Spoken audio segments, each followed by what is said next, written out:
खूप एक्साइटमेंट वाटते मला पण, कारण मला असं कळलं की इथे हे फर्स्ट टाइम होतंय टेडेक्सचं इव्हेंट, आणि माझं पण हे फर्स्ट टाइमच आहे.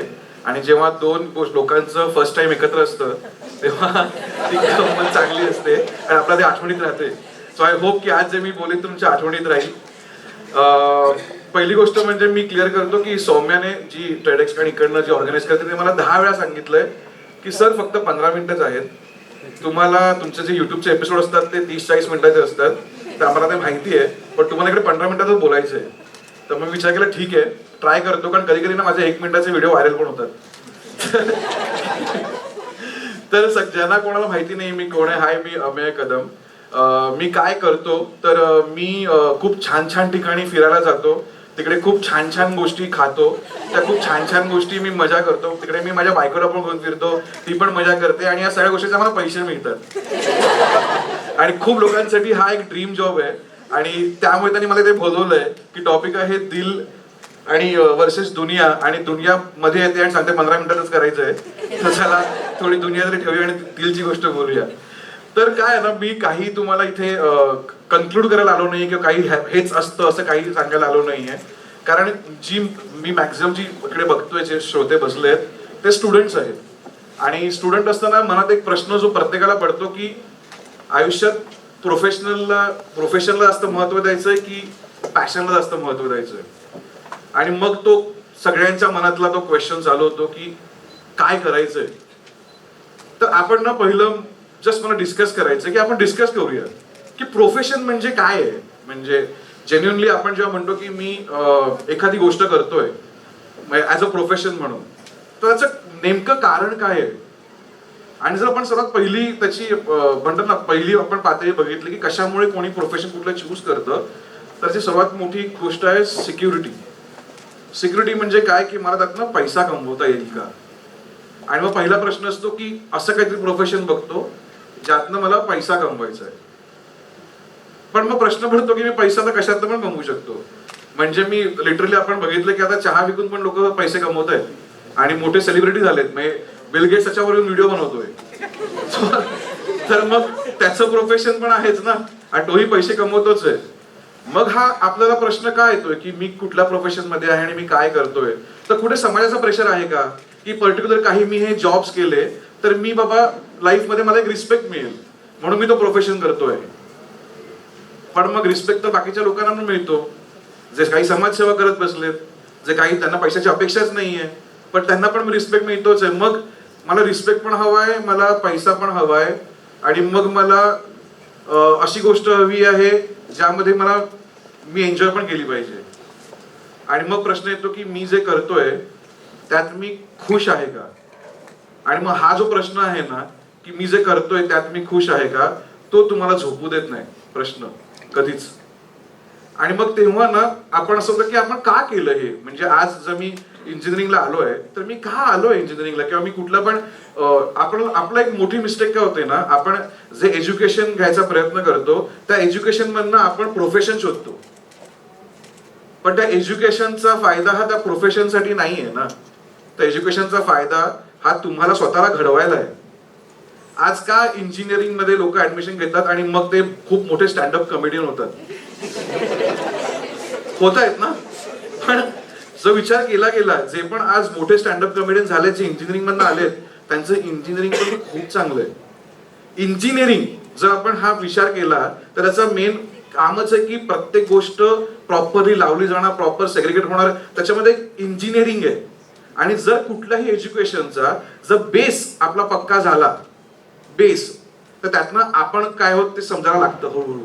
आणि मग आपण काहीही केलं ना तर ते चांगलं व्हायला लागतं. मी तुम्हाला याचं एक अजून एक बेसिक उदाहरण देतो की आपण कसं ह्याला विचार करू शकतो. सचिन तेंडुलकर क्रिकेट खेळायच्या आधी कोणाला वाटलेलं का की क्रिकेट हे प्रोफेशन असू शकतं. आपण वर्ल्ड कप जिंकून आलेलो होतो त्याच्या आधी पण कोणीच क्रिकेटला सिरियसली घेतलं नव्हतं.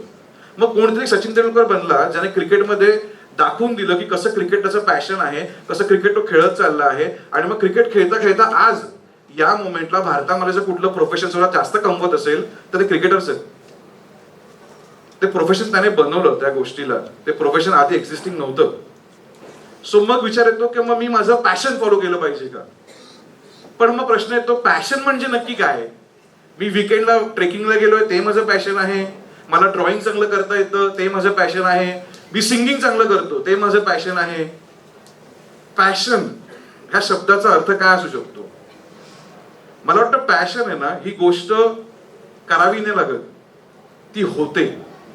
पॅशन ही ती गोष्ट आहे ना, जी करताना तुम्हाला त्याचा आउटकम काय आहे, त्यातनं मला काय मिळणार आहे, मी याच्यातनं किती कमवणार आहे, हे सगळे विचार बाजूला राहतात आणि मी ती फक्त गोष्ट करत असतो. आणि ती गोष्ट करताना मी बाकी सगळं विसरून जातो. आणि त्या गोष्ट करताना फक्त ती गोष्ट आहे आणि मी आहे. आणि ते करताना मी जी गोष्ट जरी करतो आहे ते करताना मला कुठेतरी पीस ऑफ माइंड मिळतो. म्हणजे मी हे म्हणत नाहीये की समजा मी पॅशन करतोय, सचिन तेंडुलकरचं उदाहरण परत घेऊया आपण, कारण तो सगळ्यांच्या समोर घडलेलं व्यक्तिमत्व आहे. सचिन तेंडुलकरचं क्रिकेट खेळणं, त्याने कधी लहानपणी जेव्हा तो 11 वर्षाचा होता विचार पण नाही केला असणार की मला इंडियाचा बेस्ट क्रिकेटर होऊन मला एवढे पैसे कमवायचे की मी आज सर्वात मोठा सेलिब्रिटी असेल, हा त्याने विचार पण नाही केला असणार आहे. त्याने विचार तो केला की मला आज पिचवरती जायचं आहे आणि मला आज दिवसामध्ये माझ्या स्टंपवरती एक कॉइन ठेवलेला आहे माझ्या टीचरने, तो मला आज उडू द्यायचा नाहीये, मला बॅटिंग कंटिन्यूस करायची, मला आउट नाही व्हायचंय. आणि दिवसभर हेच होतं की मी जे गोष्ट करायला आलो आहे ती मला आजच्या दिवसामध्ये बेस्ट करायची आहे. त्याचं आउटकम काय होणार त्याचा विचार त्याने केला नव्हता. सो पॅशन ही अशी एक गोष्ट आहे ना, जी तुम्हाला काय म्हणतोय ना की आपण दिवस रात्र त्याच्यामध्ये घुसलेलो असतो. आपल्याला वाटत नाही की आपण काम करतो, आपल्याला वाटतं की भाई हेच मला करायचं, याच्यात मला बेस्ट व्हायचंय. म्हणजे भीमसेन जोशी जेव्हा त्याचे रियाजाला बसायचे तेव्हा त्याचा रियाज हा त्यांची नेट प्रॅक्टिस होती. त्यांना आपला आवाज हा एक्सप्लोर करायचा होता, वेगळ्या लेवलला घेऊन जायचं होतं. आणि जेव्हा ते परफॉर्म करायला यायचे तेव्हा ते फ्री असायचे. जेव्हा सचिन क्रिकेट खेळतो तेव्हा तो फ्री असतो. जेव्हा तुम्ही पॅशन फॉलो करता आणि ते तुमचं काम करायला घेता तेव्हा तुम्ही तुमच्यामध्ये फ्री असता. आणि माणूस तेव्हाच सुंदर परफॉर्म करतो जेव्हा तो फ्री असतो. सो फ्रीडम हे कशामुळे मिळतं हा तुम्हाला विचार करायचा आहे. आणि मी तुम्हाला हे पण सांगतो की काय होतं ना, आपण कधी पण आपण ह्युमन्स ना खूपच घाबरलेलो, आपल्याला एन्झायटी, आपल्याला फिअर असतं की बाबा मी कुठे चुकलो तर. आणि आपण काय करतो अशा वेळी, आपण अशा गोष्टी बघतो, कोणीतरी आधी केलंय ना ती गोष्ट, ती आपण फॉलो करूया. सचिनने क्रिकेटमध्ये करिअर केलं ना, माझा पोरगा पण क्रिकेटरच बनणार. त्या पोराला क्रिकेटर बनायचंय का, त्याला फुटबॉल खेळायचंय का, त्याला कुठला वेगळा गेम खेळायचा का, त्याला ड्रॉइंग काढायचं का माहिती नाही. पण आपण बघितलंय ना की जर एखादा मुलगा क्रिकेट सुंदर खेळतो तर क्रिकेटमध्ये ऑपॉर्च्युनिटीज खूप आहेत, खूप पैसा आहे, माझ्या मुलाने पण क्रिकेट खेळलं पाहिजे किंवा मी पण सचिन सारखा बनणार. सचिन सारखा बनायला क्रिकेट खेळला नव्हता हे लक्षात ठेवा. किंवा भीमसेन जोशी बनायला गात नव्हते हे लक्षात ठेवा. त्या गोष्टी ते करत होते कारण त्याच्यात त्यांना सर्वोत्तम आनंद मिळत होता. त्यामुळे तुम्ही कोणाची पण लाईफ बघाल ना तर अजून एक गोष्ट सांगायची आहे मला. काय होतं ना, आपण एखाद्याची लाईफ बघतो आणि आपल्याला आयडल वाटते की हीच लाईफ मला करायची आहे. पण एक लक्षात ठेवा, सचिन तेंडुलकर जरी क्रिकेटमध्ये चांगला असेल तर कदाचित कुकिंगमध्ये चांगला नसेल. तर घरात एकदम जळकं ऑमलेट आणत असेल, आपल्याला माहिती नाही. कारण माणसं ही इम्परफेक्ट आहेत आणि आपण सगळे इम्परफेक्ट आहोत आणि तेच परफेक्ट आहे. त्यामुळे स्वतःला कधी पण परफेक्ट, मी कुठे चुकलोच गेलो नाही पाहिजे, माझं प्रत्येक गोष्ट कंट्रोलमध्ये असली पाहिजे, आज कसं मला सक्सेस मिळत नाही, मला असलंच पाहिजे, सोडून द्या. तुमच्या लाईफमध्ये काहीही तुमच्या कंट्रोलमध्ये नाहीये. सर्वात इम्पॉर्टंट गोष्ट तुमच्या लाईफमध्ये जी आहे ना ती तुमची ब्रीदिंग आहे. ती फक्त तुमच्या कंट्रोलमध्ये असली पाहिजे, ती पण नसते आपल्या कंट्रोलमध्ये. आपण नुसते श्वास घेतो, श्वास सोडतो. सो जर कधी तुम्हाला ती एन्झायटी नाही की लाईफमध्ये काय चाललंय, मी काय करतोय, पहिली गोष्ट करा, कंट्रोलमध्ये आणायची असेल तर तुमचा श्वासोश्वास जो चाललाय ना तिकडे लक्ष द्या. तेव्हा तुम्हाला कळेल की तुम्ही काय, कसं तुमचं हार्टबीट कसं बीट होतंय. दुसरी गोष्ट म्हणजे सांगायची ना की पहिली जे म्हटलं की इम्परफेक्ट आहोत आपण, याचं सर्वात उदाहरण म्हणजे आपण म्हणतो की आयना जो थीम आहे याची, याचं मी ज्या करिअरमध्ये आलो आणि मी आता जे करतोय, जे लोकांना तो जो ड्रीम जॉब आहे हा सगळ्यांना वाटतोय, त्यातनं मला काय शिकायला मिळालं सर्वात चांगली गोष्ट म्हणजे की आज ना आपण जे सगळे वागतो आहोत, आपलं वागणं आपल्याला दिसत नाहीये, आपल्या समोरच्याला दिसतंय. पण जेव्हा मी एखादा एपिसोड करून घरी येतो आणि मी तो 30 मिनिटाचा 40 मिनिटाचा एपिसोड टीव्हीवरती बघतो, तेव्हा मी स्वतःला परत टीव्हीवरती बघतो आणि मला हा प्रश्न पडतो की जो टीव्हीवरती माणूस दिसतोय तो मीच आहे. सो जे चाललं आहे, जे दिसतो आहे, जो माणूस असा वागतो आहे, तो सगळा मी आहे. आणि जरी मी मूर्ख असलो तरी तो मूर्ख मी आहे आणि मी मला पूर्ण एक्सेप्ट केलेलं आहे.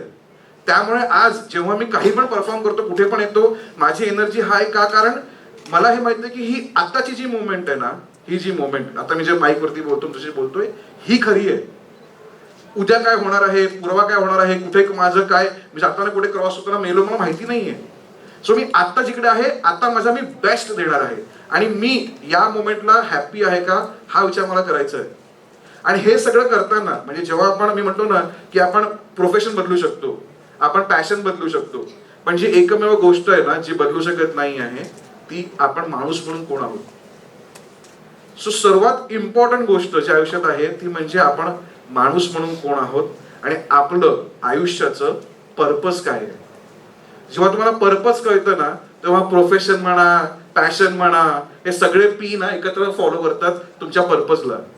आज जेव्हा मी इथे पण आलो तेव्हा मला सर पहिले गोष्ट काय म्हणाली की या इन्स्टिट्यूटचा पर्पज आहे की प्रत्येकाला संधी मिळाली पाहिजे, हे यांचं पर्पज आहे.